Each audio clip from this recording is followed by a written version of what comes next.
And that's when I told him the name Goldie Rings, man, and the D stand for deity, you feel me? Ha! See, now that's my nigga right there. That's my nigga back on top.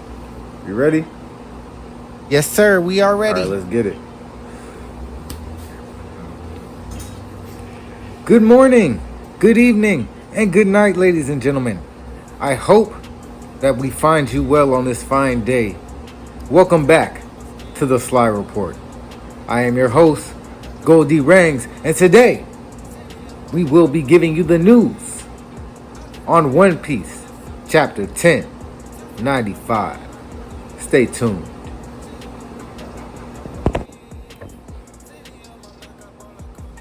So we start this chapter all business.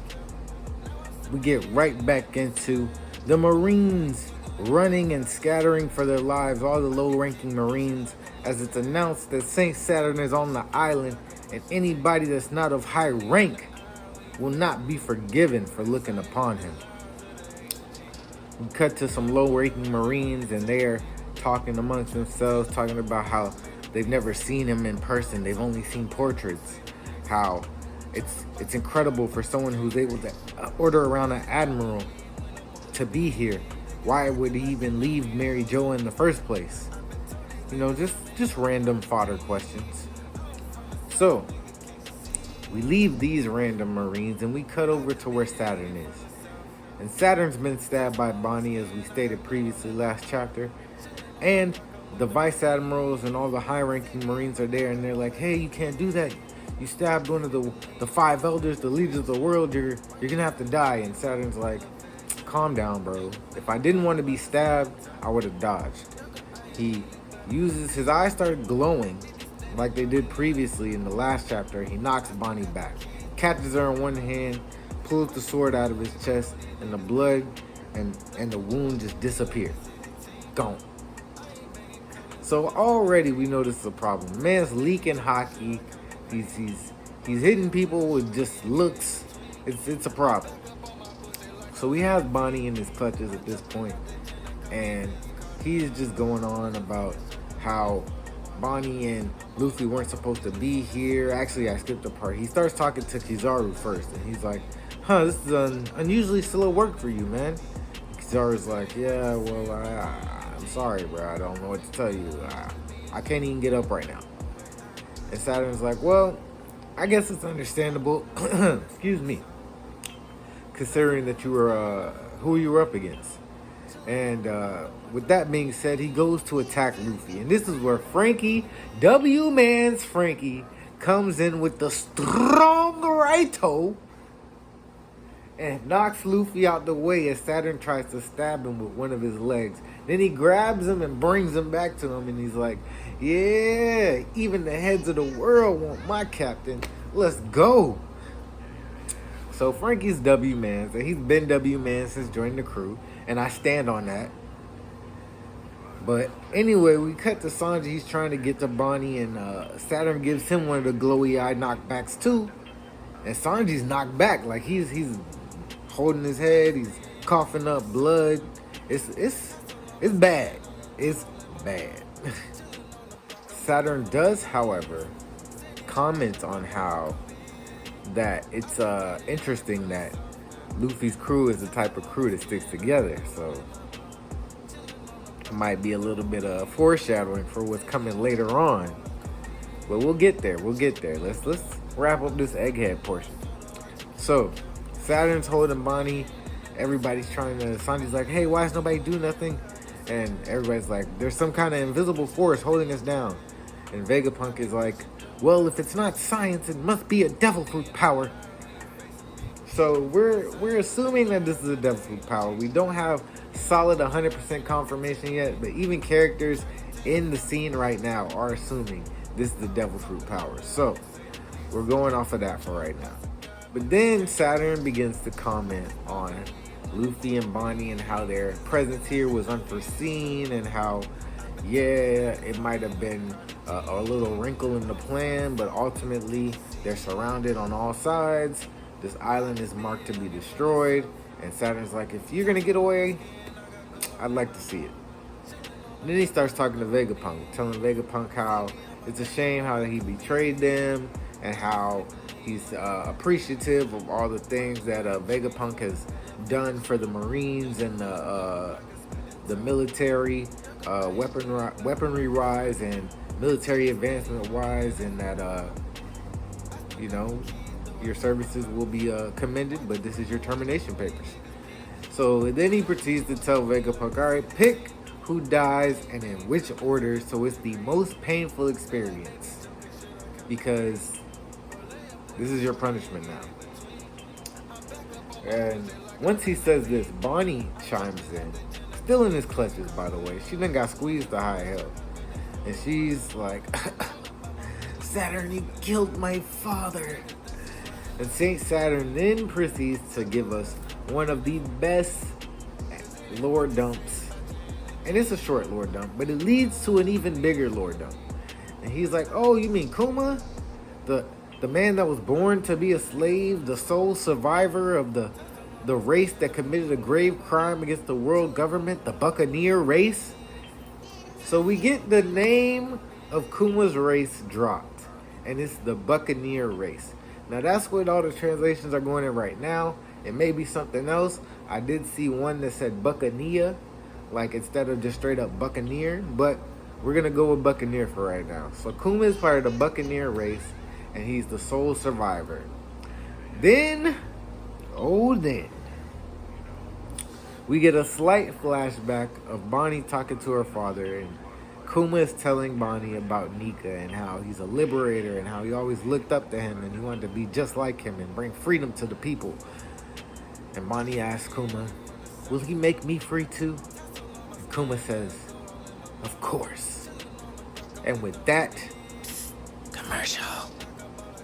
We're gonna go to commercial, and when we come back, we gonna get into the nitty gritty. Hello. Today, I'm here to talk to you about cranberry juice, once again. My name is Goldie Rings, and I approve of the message that cranberry juice is trying to get out to the world. Drink it, and you'll be refreshed. It's good for you. Take the time out today to go purchase you a bottle. As you can see, mine is on its last legs. So, drink cranberry juice. It's good for you. And we're back, ladies and gentlemen, and we're gonna get right into the nitty gritty because we cut 47 years ago to the Sorbet Kingdom, where a baby is being born. A baby Kuma to the father Clap, a member of the Buccaneer race, and his human mother. And he's a big boy. So, after his birth, we see Kuma's father talking to the doctor, asking him to keep the DNA results of the birth and his son a secret. And the doctor's like, no problem, I got you. But what the doctor doesn't know is that there were spies within his hospital.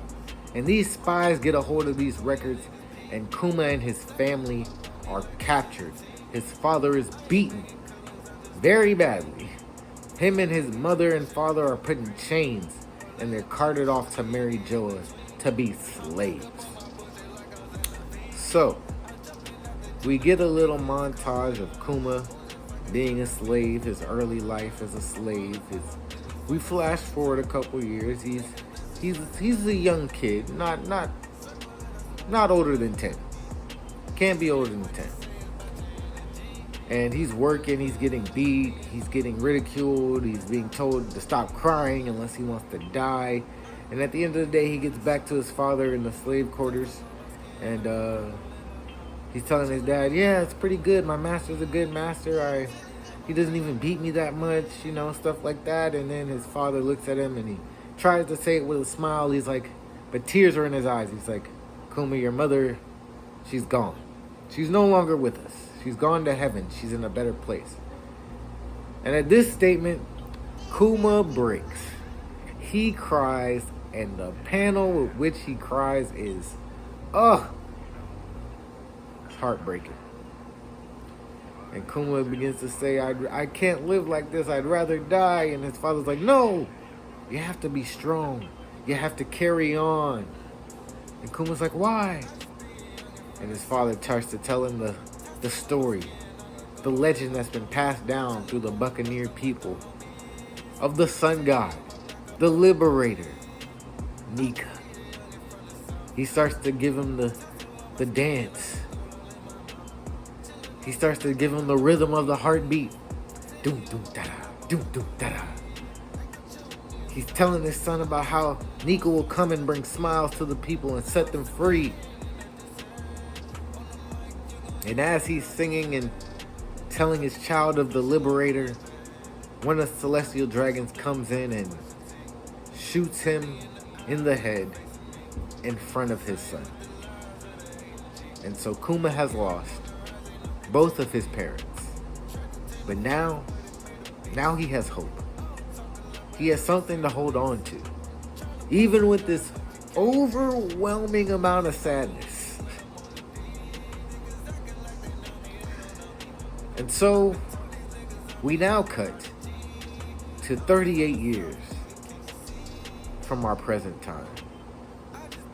To an island that is so abundant with natural resources that its people have named it God Valley. And this island, God Valley, is not affiliated with the world government. And the celestial dragons find this to be offensive. How dare these lowly humans name their island God Valley, when we, the celestial dragons, are the gods of this world. So, what they have done is essentially annexed this island and are now about to use it for their triannual human hunt. Every 3 years, they pick an island that is not affiliated with the world government, and they hunt the people to extinction, as well as using it to get rid of any problematic or just problematic, I guess the word problematic works, problematic slaves. And this is where we find Kuma, who has tried to run away yet again, and it has been reported to Saint Saturn, who is also here on God Valley 38 years ago, looking the exact same, might I add. But we'll touch on that another day. So the people of this island are about to be hunted. The king of this island comes down and he's like, no, you can't do this. What are you doing? This is my island. These are my people. And then he is slaughtered mercilessly by a young Saint Garland Figureland, who is looking an awful lot like Shanks in his younger years, just with that really fucked up haircut.